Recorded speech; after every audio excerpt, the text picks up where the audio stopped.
Semana Santa es el tiempo quizás más importante para nosotros, todos los cristianos, todos los que hemos creído en Jesús como nuestro Señor y Salvador. Semana Santa no es una celebración propia solo de un grupo o de un ala del cuerpo de Cristo, sino que de toda la iglesia, de todas las iglesias cristianas. Es una fiesta o una celebración que acontece desde los primeros siglos del cristianismo. Siempre se ha realizado y se realizará en tanto estemos en esta tierra el recordatorio de la pasión, muerte y resurrección de nuestro Señor y Salvador, Jesucristo. Durante esta semana vamos a compartir con ustedes unas palabras que el Maestro pronunció en la cruz. Comúnmente se llama a esto el sermón de las 7 palabras, que se hace el día Viernes Santo, pero vamos a hacerla pautada. Cada día de la semana vamos a revisar aquellos momentos en que Jesús habló asuntos muy importantes y que tienen que ver también con la salvación de nuestras almas.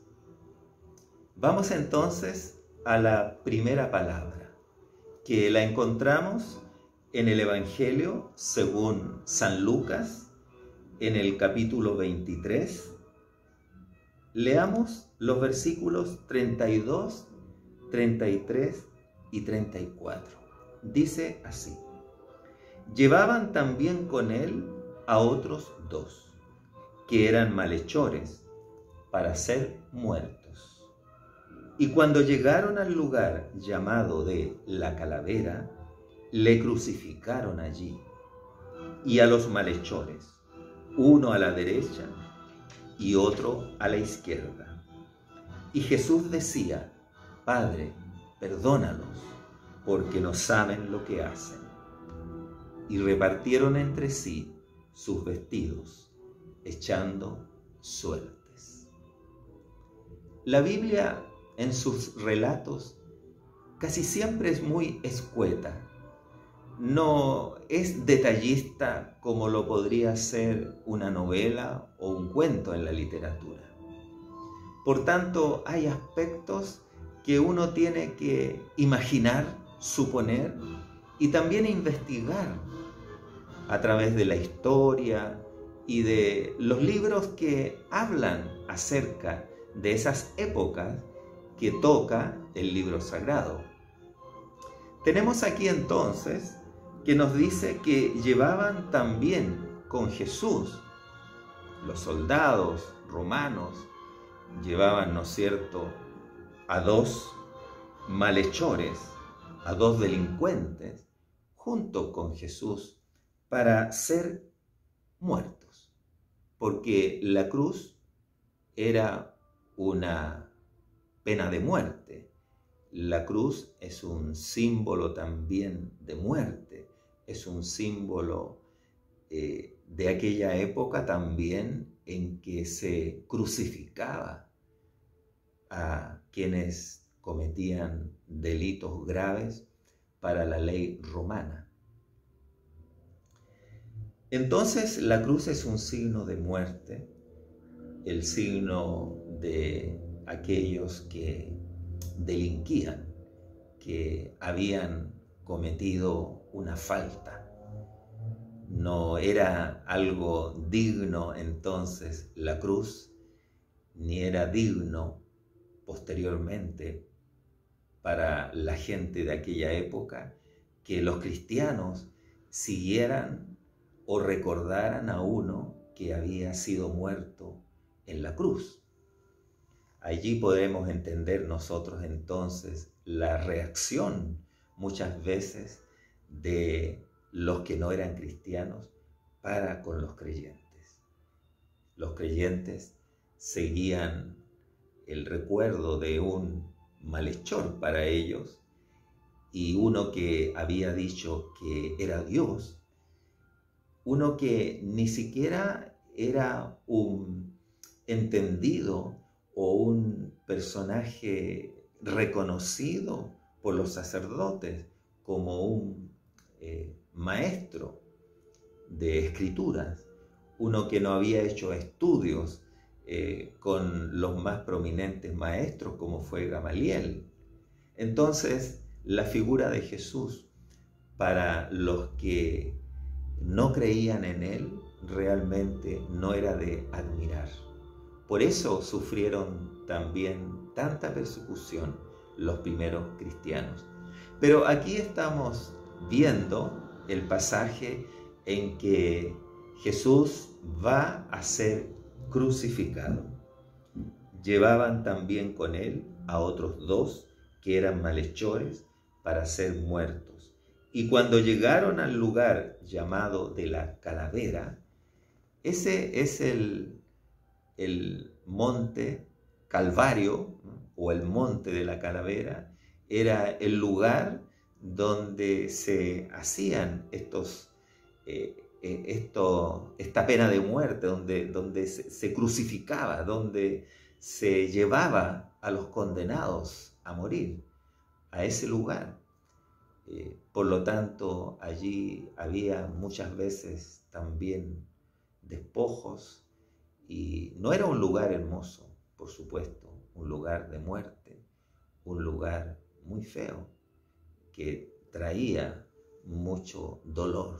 Ahí se respiraba mucho dolor en el monte Calvario, en el monte de la Calavera, que estaba fuera de la ciudad, porque no iban en la ciudad misma a crucificar a alguien, sino que lo hacían fuera de la ciudad.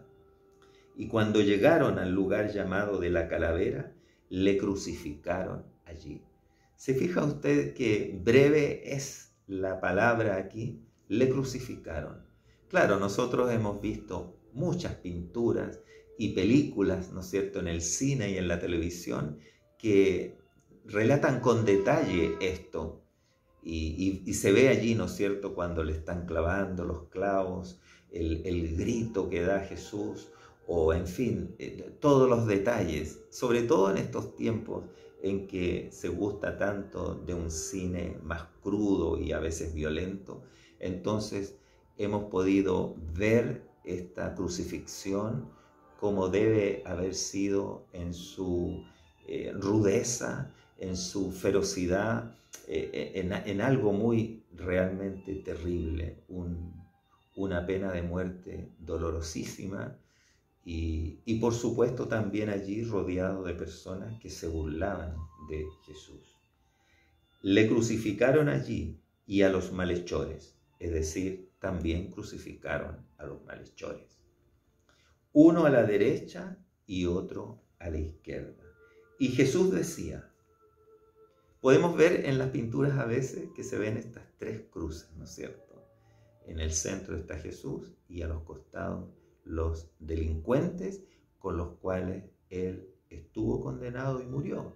O sea, él murió entre delincuentes y fue tratado como un delincuente, despreciado y burlado por la sociedad de su época, salvo, por supuesto, algunas excepciones. Pero lo interesante, maravilloso y emocionante que tiene este texto es la palabra que emite Jesús. Él dice, y Jesús decía, Padre, perdónalos, porque no saben lo que hacen. Jesús aquí hace una oración. Puede ser breve, puede ser una sola frase, pero ya es una oración. Cuando nosotros nos dirigimos a Dios y pronunciamos una frase que puede ser de gracias, puede ser de petición, puede ser de dolor, un intento de comunicación con Dios, ya es una oración. No es necesario que sea un rezo estructurado o una oración muy bien hecha literariamente, como podemos encontrar tantas oraciones en la Biblia. Pero quizás Dios valora más esa oración nacida de un corazón emocionado, sincero frente a Él, que una oración que puede estar muy bien escrita y que nosotros la tomamos y la repetimos por nuestros labios. Pero lo importante es que sea una oración del corazón para con Dios. Y aquí Jesús ora al Señor, al Padre, ¿cierto? Le ora. El Hijo le ora al Padre, le dice: Padre, perdónalos, porque no saben lo que hacen. Aquí Jesús dice algo pero extraordinario, porque a Él lo han tratado como un delincuente, lo han tratado como un hereje, lo han tratado como un falso, lo han tratado pésimo. Le han escupido, le han pegado un palo, le han puesto una corona de espinas, le han pegado 40 latigazos, lo han hecho llevar una pesadísima cruz por el camino al monte Calvario. Se han burlado de Él.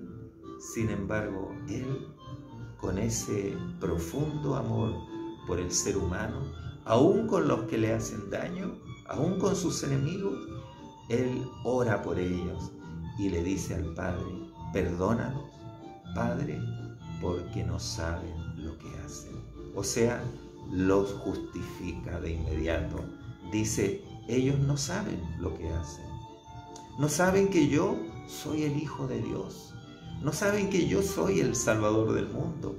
Ellos desconocen que yo voy a resucitar al tercer día, que yo voy a ascender a los cielos y voy a estar sentado a la diestra de Dios Padre.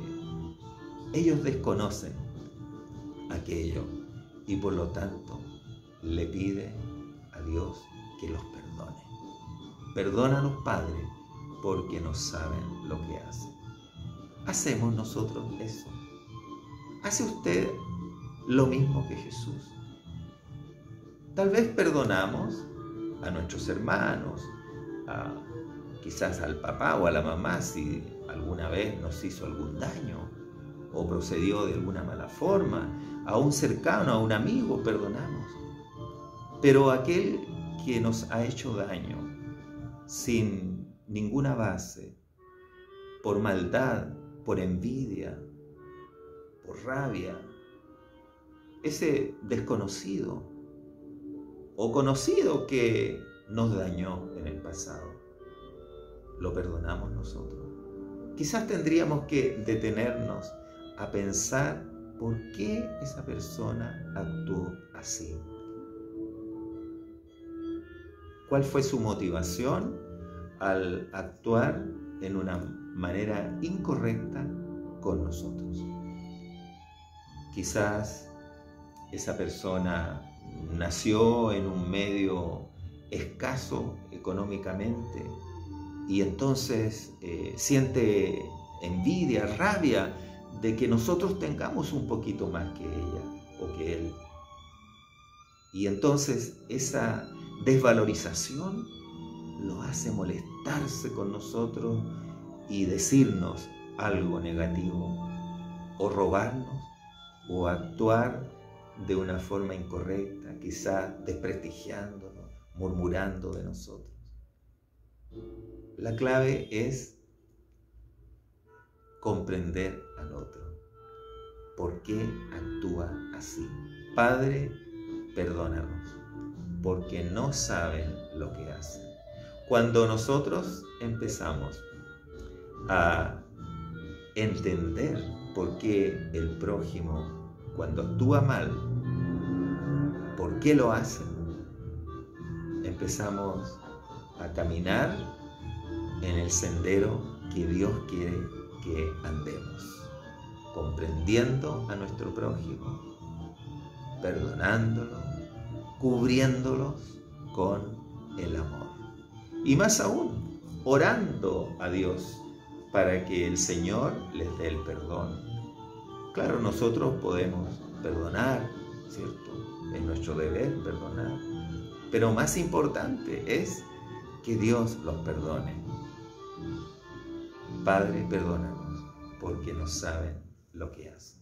Bueno, el texto termina aquí diciendo: y repartieron entre sí sus vestidos, echando suertes. Es decir, aún sus pertenencias las jugaron y consideraron que era alguien que no valía nada, y entonces ellos jugaron sus ropas y se divirtieron de esa forma, los soldados allí bajo la cruz. La primera palabra de estas 7 palabras en la cruz es esta, y nos enseña cómo Dios nos perdona también a nosotros en nuestras debilidades. Su gracia es enorme, su deseo de que nosotros estemos en una relación con Él es grandísimo. Dios quiere recuperar a todos sus hijos e hijas que andan lejos de Él. Esos que no creen en Él, esos que le niegan, esos que dicen que son ateos, aquellos que no quieren nada con Él, aquellos que se burlan de su palabra, se burlan de su ley, se burlan de Él o de la religión, aquellos que dicen que esto de la religión y la Biblia es un invento, pero Dios a todos aquellos los ama. Dios ama al ser humano y desea que todos estemos reconciliados con Él. Pero esto requiere que nosotros lo reconozcamos a Él. Reconozcamos a Jesucristo, su Hijo, que dio su vida por nosotros, y reconozcamos nuestro pecado, nuestra condición de personas que muchas veces le ofenden. Así es que pidamos perdón al Señor, entreguemos nuestra vida a Él, y Él, con su generosidad, con su gracia, con su amor, nos acogerá y derramará su perdón y su Espíritu Santo en nuestras vidas. Que el Señor le bendiga. Nos veremos mañana para examinar otra palabra desde la cruz.